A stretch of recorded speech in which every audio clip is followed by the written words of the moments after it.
Okay, so Leon, if we start off, can I just get you to introduce yourself? So my name's Leon Barnett. I played at Northampton 2016 to 2018. So Leon, firstly, when did you actually get into football, and is there a certain person that got you into football? No, it's just more my friends really. I've always sort of loved football, but I didn't start playing football for a team until I was sort of 13 years old. And then within a space of the year, I was scattered from Luton, and then just progressed from there really. So, yeah, 13, I'd say, where I really took football serious. And of course, you just mentioned Luton Town. Do you want to just kind of discuss your time at Luton, and that's both through the youth and the early professional setup? Yeah, so I was brought up in Luton, so done all my sort of, I don't know, childhood friends are all there and family are all there. So yeah, and then obviously going through the ranks at Luton Town, it's always nice to sort of be a part of your, I suppose, home club's sort of history. So yeah, I was there from 13 to 21, I think it is, and then moved on to sort of other clubs. But absolutely loved it. Loved the youth team process. Made a lot of friends, coaches that were there, so like Marvin Johnson and John Moore, that obviously helped me through my progress. But yeah, loved every single minute of it. Who was the manager when you joined Luton? So the first team manager at the time was Mike Newell. So Mike Newell was the one that gave me my professional contract, and then obviously once he left, I think Kevin Blackwell was the one that sold me. So yeah, I think I owe him one. And then on from there, seen you're at West Brom, you're at Norwich, Wigan as well. I've seen with Wigan, I think it was West Brom, wasn't it? You Yeah. got promoted to the Premier League. How good was that to be part of a group like that? Yeah, so when West Brom came in with an offer, I didn't really want to go, if I'm honest. I had the conversation with Kevin Blackwell, and just he mentioned there's been a club that's been interested in you and they've put in an offer. And I was actually saying I didn't want to go. I enjoyed my football. I felt like I was playing and had a good run of first team games. But he said that we can't refuse it. The club's sort of in need of the money. So I obviously went up to West Brom. Thought it was miles away, even though it was only at an hour and a half. So I ended up moving up there. Once again, got very fortunate with the team that I played with. I remember going into the change room. Obviously, as a sort of 21-year-old, it's a bit sort of daunting walking into a change room full of men. I remember seeing sort of John Hartson there, which is obviously a Luton legend, obviously moved on to Arsenal. Paul Robinson, Watford legend. So I managed to squeeze in a little space and make good friends with them. But obviously around the team there was also talent like Jonathan Greenan, Scott Carson came on loan. Zoltan Gira has been there for quite a while, Nathan Lennington. So yeah, there was no weak link in that team. And yeah, I think to look back on it, my time there was great, and obviously to get promoted in my first year was obviously fantastic as well. What was the season like after that? I'm pretty sure you gone loan to Cov. Yeah, so obviously, in football you don't always favour every single manager that's with you. So obviously Tony Mowbray brought me in, loved my time. Like I said, I was still a youngster, still learning the game. Obviously when we was in the Premier League, I think we had not a tough time, but probably didn't have the players to sort of adjust to the style of football. So he ended up going. Roberto Di Matteo come in, absolute legend. I got nothing against him, but I just didn't fit in his philosophy. So yeah, ended up going on loan, which wasn't a bad thing. Went to Coventry for a couple of months. Enjoyed that there. Obviously, it was still in the Midlands as well. So yeah, loved it. Obviously, come back thinking I was going to play, and then obviously that wasn't the case. And then on to later career. Of course, you already said it's great to be back here in Northampton. What was your time like at Cobblers? Yeah, really enjoyable. It was more so my downward spiral though.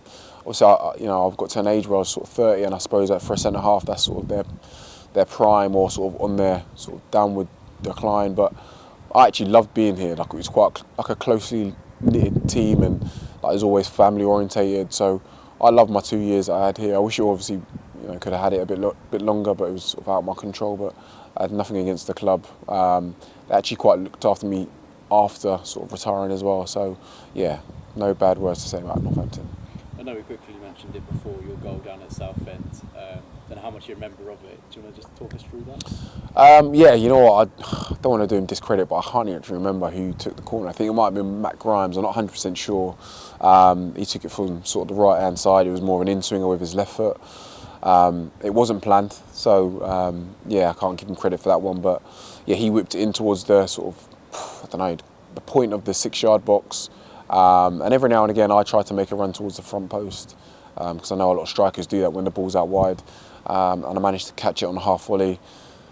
Definitely meant to squeeze it between the defender's legs, and then just obviously went in, but it wasn't planned. It was just more sort of reaction and instinct. And of course, Northampton Town was then the place that you were kind of forced to retire. Yeah.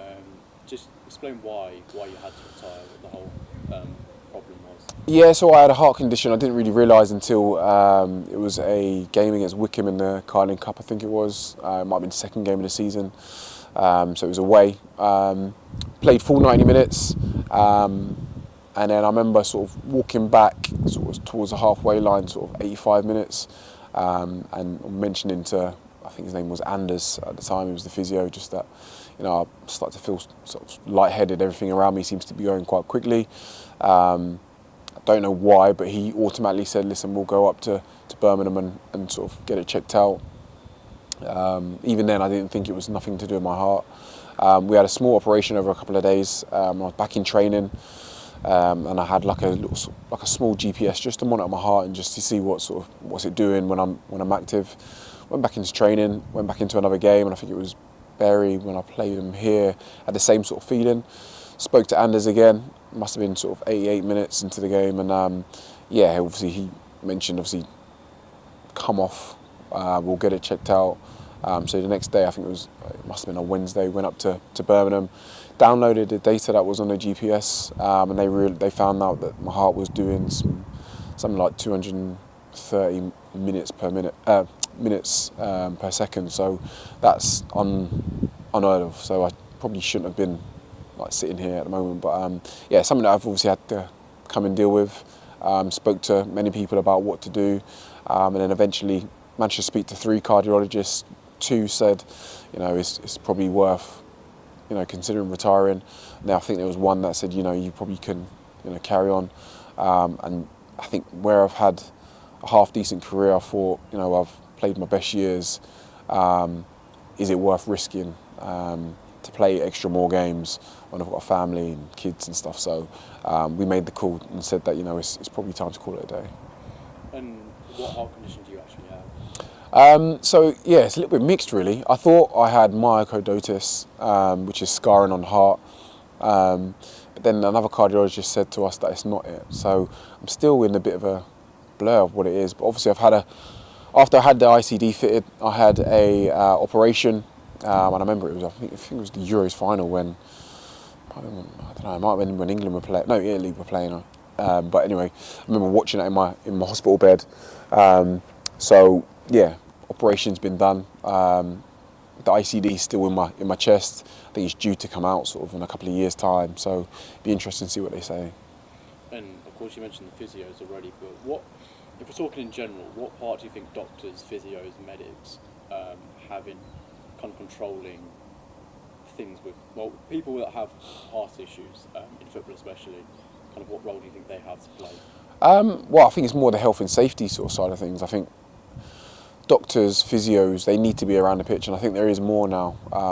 I think the first instance that I found was obviously when Fabrice Mwamba sort of collapsed on the pitch, and fortunately there was a cardiologist or a doctor in the crowd.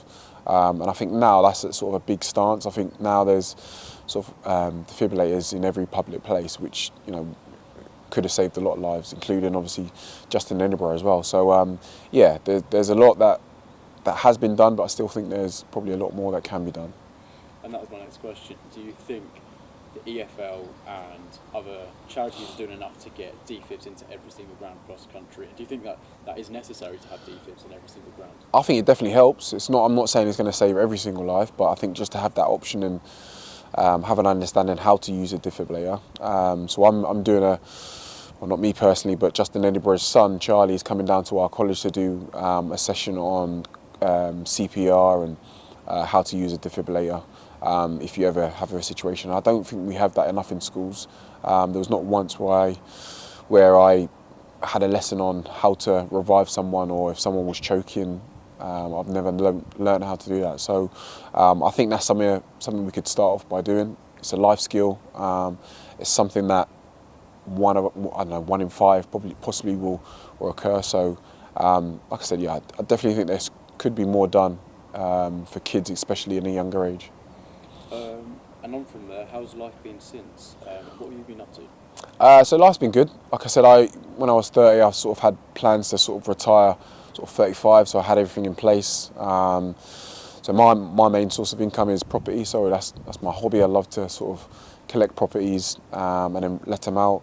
But also run a football education program. So it's for boys and girls that want to continue their studies after school, and obviously learn sports BTEC. But also be coached by myself, who was an ex-player, and obviously I can help them with my knowledge and experience. So yeah, just trying to progress a lot of youngsters into better footballers and better people in general. And a quick word, I've already mentioned him, Alan West. Kind of throughout your life, has he played quite a big impact? I know he's a Luton legend. Yeah, so obviously when I was at Luton I knew who he was, and he went to my local church as well, along with John Moore. I think they went to the same church. So I don't know him too well. I know his sons, they're sort of similar sort of age to me, and obviously I'd always spoken to him how, I don't know, just as a role model really, just to see how, what would he do in certain situations, how did he sort of adjust to, I don't know, say for example like being in a crowd of I don't know, 10,000 at Luton. So just little referrals really. I just wanted to try and pick his brain of how he adjusted to certain situations. And on from there, how's your faith kind of helped you with that as well? So my family are Christian. They've always been sort of religious. They've always sort of been to church and stuff, and I always believe in it. My family, as in my kids, not so much. My middle child is quite heavily religious, but my other two are not really too sure, which is fine. I'm a firm believer of they are what they are. I'll try and point them in the right direction, but ultimately they are, they're old enough to make their own decisions. But I'm a firm believer in religion. Is there any charities that helped you through your time? So obviously when you play football, you help various charities. I'd probably say a couple of charities every month. There might be someone doing a sponsored run or a marathon or whatever it is. But I work closely to the Hummingbirds, which are sort of where my family are from. They're from Jamaica as well, so it's just a country with poverty, with kids that need sort of equipment to play sport, need equipment to learn. So I'm heavily linked with them. Is there anything else that you'd like to add? Any advice to people that have either got heart conditions or those that maybe should try and learn what to do to help people with heart conditions? Yeah, it's not even just it's not even boys and girls in sport. In football, it's more in sport. I think where you're active so much, and people that don't know how to do CPR, I think is very important. It might not be you that needs it, but it might be your friend that might need it. And I think those vital seconds that you can react and maybe get help or find a defibrillator or even start CPR could be life-saving. So that'd be my tip for everyone really. Just be aware, be vigilant, do the education, get in touch with sort of your local, I don't know, doctors or hospitals, and just try and do a CPR sort of a session. Fantastic.